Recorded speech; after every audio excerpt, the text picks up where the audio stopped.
Wolves, like us, are curious animals. For a carnivore with a nose 100 times more sensitive than ours, the smell of cooking meat would have been an irresistible lure.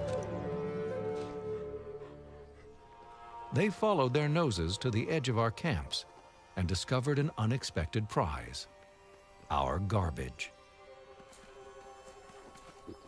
Even for this top predator, hunting was hard work that often went unrewarded.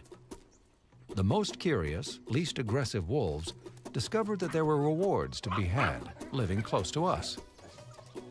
Our scraps became a new kind of fast food, and the camp wolf was born.